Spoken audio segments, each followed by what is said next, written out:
Hello everyone, this is FalcoTheDino here today to give a huge update on the state of Monsters of Etheria. There's a lot to talk about, so let's just jump straight into the news. Edge, a builder for Monsters of Etheria, gave a huge update to the player base 2 days ago. The update was split into two main sections: the reasoning for the hiatus and what will happen once it ends. That's right, we have confirmation that the game will be worked on. Eventually. It's complicated.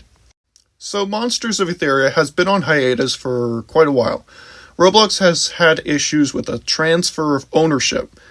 Basically, it's essentially impossible for a single developer to transfer ownership of a game to a group of people in Roblox. Uglypo has wanted to retire from Monsters of Etheria as the owner to pursue a technological career for quite a while, but Roblox doesn't have the ability to transfer ownership. It's a lot more complicated than this, but a simple way of explaining it is that due to legal issues and Monsters of Etheria belonging to Poe himself, it was impossible to continue work on the game if Poe wasn't involved. And by the way, this is completely fine, as it is Poe's right to retire whenever he wants.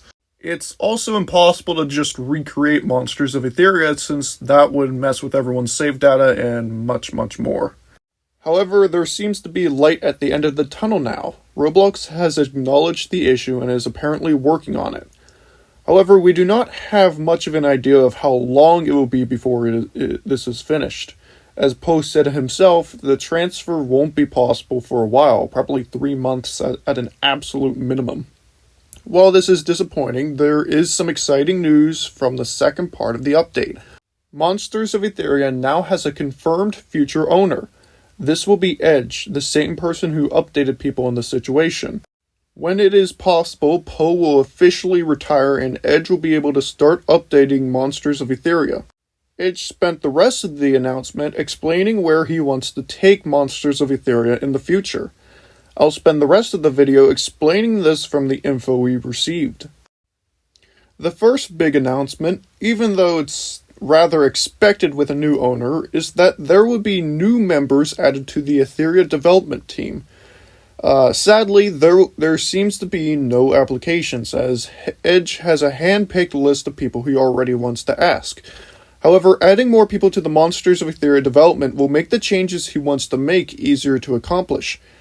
As for the game itself, Edge highlighted the main points in a paragraph we will discuss in length. Now, I may be wrong a little bit in terms of priority, but these are Edge's main goals in what I think is the order. We will talk about each. First, the attack system. There will be new moves and attacks added to Monsters of Etheria. Edge wants to make sure that there will be a lot of them, but also wants them to be high quality in terms of visual appealment. We may see older moves recreated, but the top priority seems to be adding new ones. Secondly, the map. According to Edge, the current one was rushed. He wants to make a visually appealing map that people can enjoy and not just have to traverse to get Etherians and items. He also wants to make it so that slower Etherians can still get to places, so the map will probably be smaller than the one we have now, which favors fast Etherians, but bigger than the first map of Monsters of Etheria and Pokemon Fighters EX. Thirdly, finer details. There is a junk drawer of problems with Monsters of Etheria, which Edge wants to work out. Unobtainable titles will be fixed. Abilities that do nothing will probably be changed. The biggest thing that hasn't been confirmed yet are event items, which are currently unobtainable for newer players. A lot of these are decent for competitive PvP, so hopefully Edge and his team will work to find a way for newer players to access these items. We may also see mutations for Carapinch, Kutsuki, and Chromite, but that remains undetermined. Fourth, raid bosses. Edge has stated that he will work on the raid boss idea, which was a concept talked about a lot under Poe's administration. Poe has stated that they may be a way to get bronze, silver, and gold skins, but that may change under Edge.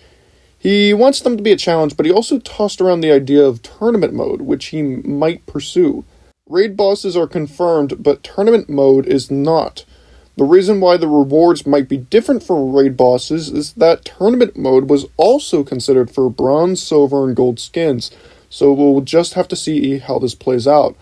Unfortunately, pretty much tournament mode is basically a joke in Monsters of Etheria, since it's been stated to be in thought for a long time, and it'll probably be a very long time before tournament mode is actually considered, but it's cool.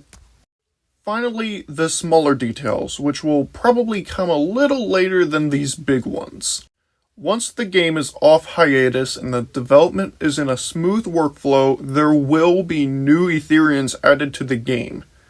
I think this is very cool, and it's very nice to have this confirmed. Edge wants to take stress off the team, so there will be no more weekly or seasonal events anymore on a regular basis. Whenever updates are ready, they will be published.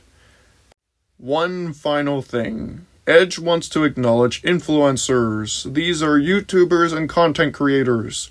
Like me. A guy who doesn't have enough subscribers yet to be considered an actual YouTuber for the game. This is completely unrelated, but if this analysis helped you, could you help me out and check to see if you're subscribed? I'm planning on releasing much more content in the future. Thanks for watching. I hope this video helped you. If you have any questions regarding this topic, please feel free to ask me in the comments below. Have a nice day.